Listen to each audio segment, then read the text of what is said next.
Today on the Feel Good Flyover, a Thanksgiving tradition born from a wrong number text, a 94-year-old fashion icon who refuses to slow down, and one Colorado family feeding truckers who can't make it home for the holiday.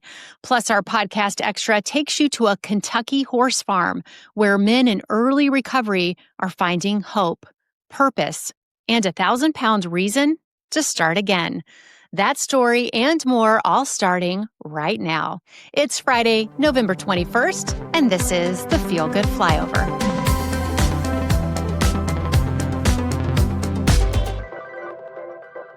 Hello and welcome to the Feel Good Flyover. I'm your host, Amy Hess. With Thanksgiving just ahead, a lot of us are gathering with people we love.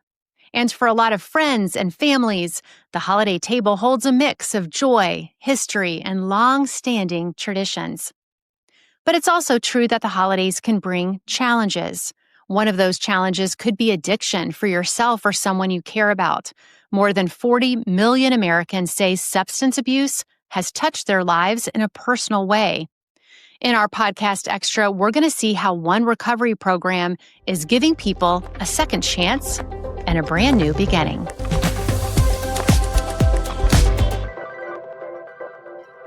Early in the morning hours in Jessamine County, Kentucky, a small group of people are already up and ready for the day.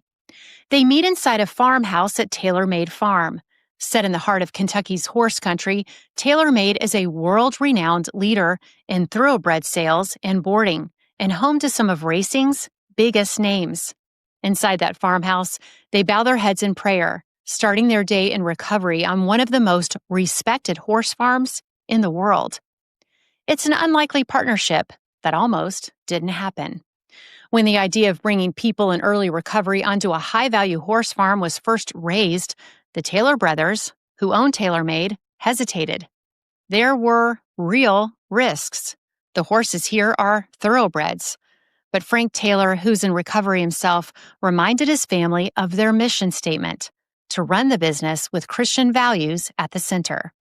If they truly believed that, then opening the doors to people who needed grace was part of that calling.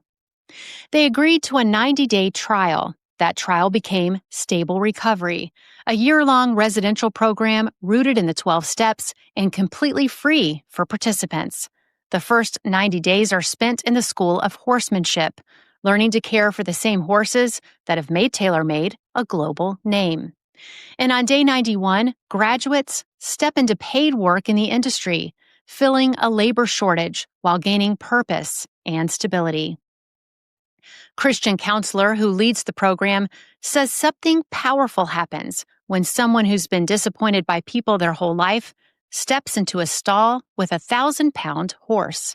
The horse doesn't judge their past. The only requirement is that the person be steady enough to earn its trust, something many of them never experienced with people.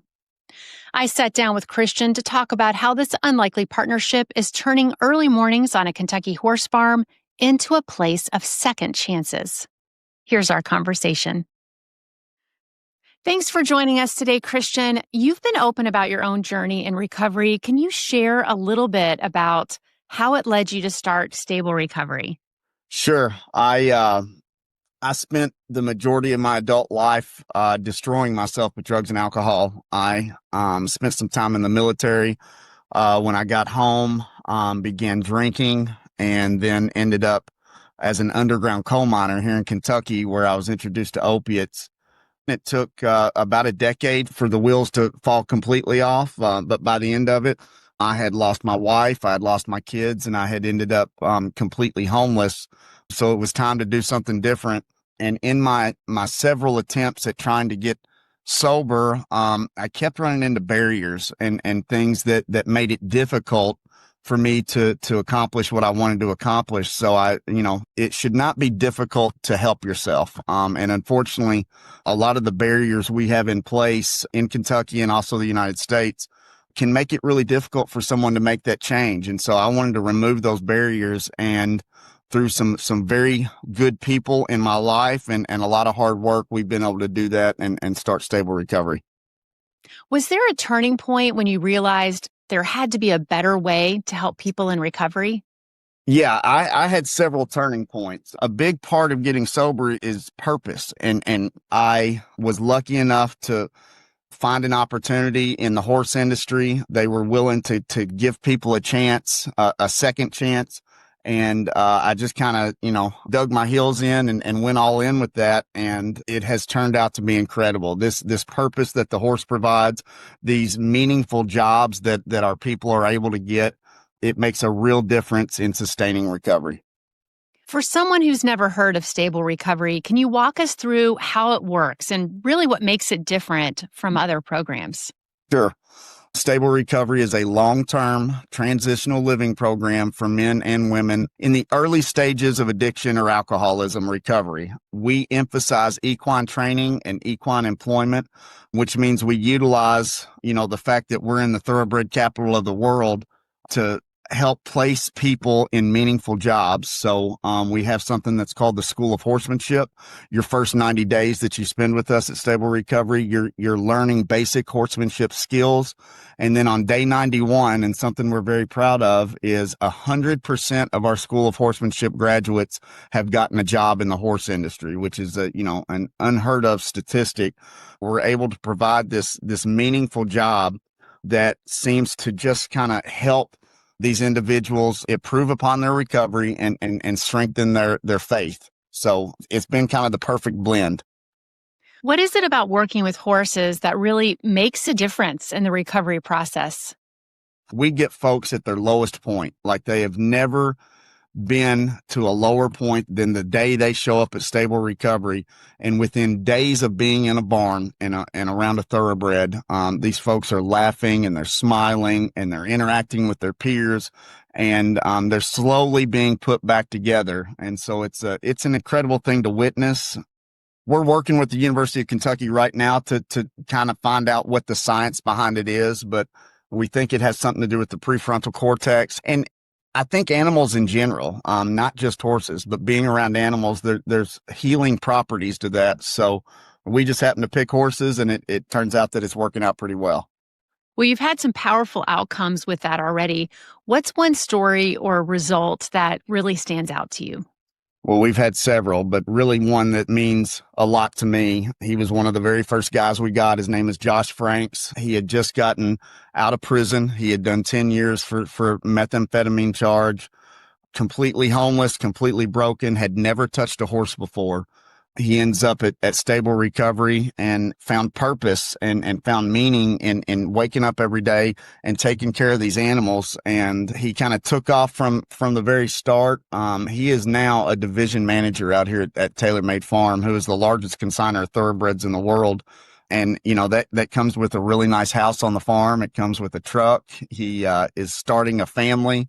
So he has literally taken his life and turned everything around. And that's the horse industry has invited us in and kind of put their arms around us. And they don't ask us about our backgrounds. They don't ask us about where we came from. They ask us what they can do to help. And with that, our success rate right now, and I don't like to use numbers because they can change, but is 3 to 4 times above the national average on helping people learn how to stay sober. And again, I say stay sober, not get sober, because that's a huge difference.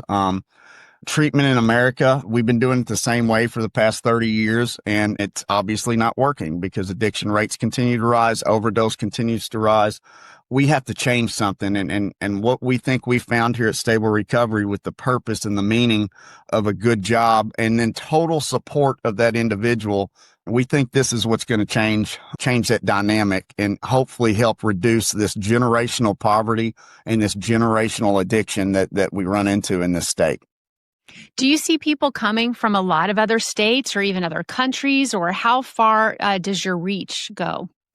That's unbelievable, actually. In the beginning, it was a very local demographic of folks we were getting. Now, I want to say we've had folks from 49 states and 3 countries come into our program. Well, for someone tuning in today who maybe they know someone that has an addiction problem, or maybe they have an addiction problem themselves, what's something that you would tell them to just how to maybe take the first step? Well, you got to pick up the phone. That's the thing. And that phone can weigh 1,000 pounds at times. And they say the first step in the 12 steps is surrender. And that's the thing. You have to admit that there's a problem here and I want to do something about that. So the most encouraging thing I can say is pick up that phone and get started, because the disease of addiction is progressive and always fatal at the end. So every second lost, your disease has just gotten more powerful and more deadly. So don't hesitate and pick up the phone. Hearing Christian talk about Josh in the interview gives you just a glimpse of what's possible on this farm. But there's a part of Josh's story that says even more. Before he came to stable recovery, he said he'd been fighting addiction since he was just 11 years old. He was homeless, fresh out of prison, and at one point his mother told him not to come back. He said he reached a point where he was crying every day, begging God to just take him off this earth. Today, he supervises the care of more than 200 horses. And in his own words, he said, "Those horses loved me back to life." That's what makes this place different. Yes, there's structure. Yes, there's accountability, but there's also community, connection, prayer, and a kind of unconditional acceptance. And when you combine that with purpose and meaningful work, there's healing. If you or someone you love needs help, you can go to their website, stablerecovery.net, and click Get Help. And if you want to support this mission so it can stay completely free for anyone who needs it, click Donate Now. We also have it linked in the show notes. Stable Recovery is a reminder that God meets people in all kinds of places, sometimes in the stalls of a Kentucky horse barn. And for men like Josh, that's where new life begins.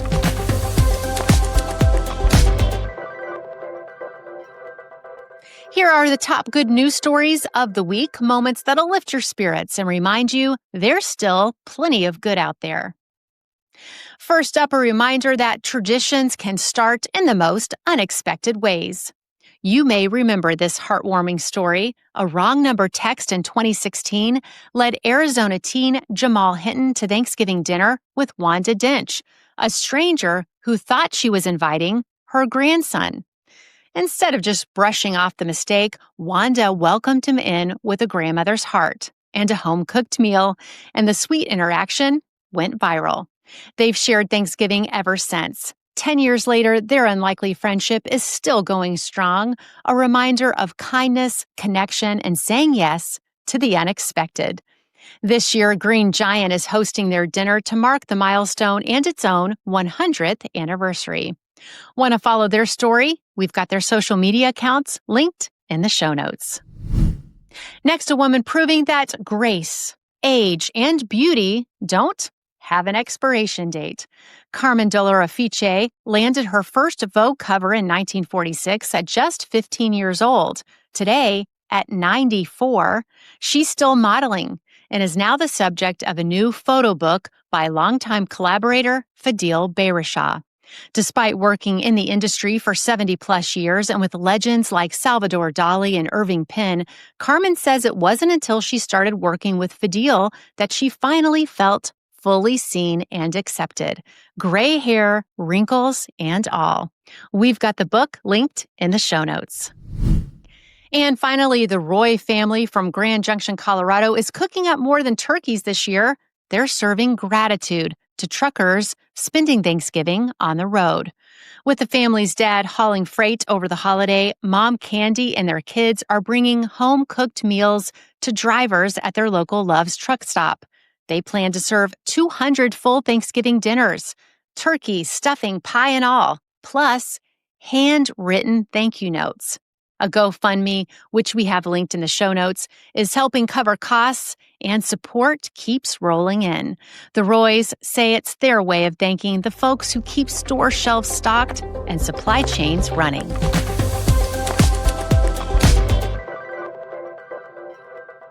And speaking of stories that make you smile, here are a few more moments of good news from around the world. First up, a hedgehog hospital in Scotland was recently recognized at BBC's Scotland's Make a Difference Awards for treating nearly 600 sick or orphaned hedgehogs. The Hedgehog Haven includes its own ICU, a tiny maternity ward, and even volunteer hogambulances to help transport the little patients. Next, a Swedish engineer spent 6 months training his pet octopus, Taco, to play the piano. Yes, you heard that right. He trained his pet octopus to play the piano. After trying all kinds of techniques, Taco finally managed to play while his owner accompanied him on the guitar. Curious how to train an octopus to play a piano key? Well, you're in luck. We've got it linked in the show notes. And over in California, 2 farm workers were honored for saving 20 children from a burning school bus, getting every student out just moments before the bus was destroyed. And finally, 2 janitors turned their children's book idea into a retro-style video game built entirely around trash. The Super Nintendo-inspired adventure called Kingdoms of the Dump follows a heroic trash can knight on a quest through a fantasy landfill.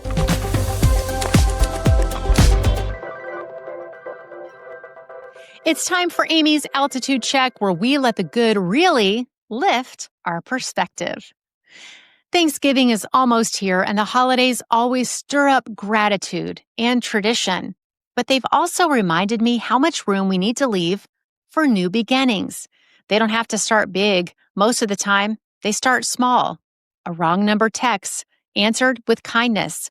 A family turning their own hard times into generosity for strangers. Someone lost in addiction, finally finding the courage to pick up the phone and say, I need help. God has this beautiful way of taking these small moments and turning them into something big and brand new. That's exactly what he told his people wandering in the desert. Forget the former things. Do not dwell on the past. See, I'm doing a new thing. So this week, maybe just ask yourself, what's one small step I'm willing to take? Because new beginnings don't start with perfection. They start with willingness. Thank you so much for spending part of your day with me. Before we go, a quick programming note. We'll be taking next Friday, November 28th off to spend time with our loved ones for Thanksgiving. So our next full episode of the Feel Good Flyover will be on December 5th. But don't despair. You'll still see us next week. Ayla and I will both be sharing some amazing gift ideas from the Flyover Gift Guide on the Flyover podcast, November 28th and 29th. So be sure to tune in for that.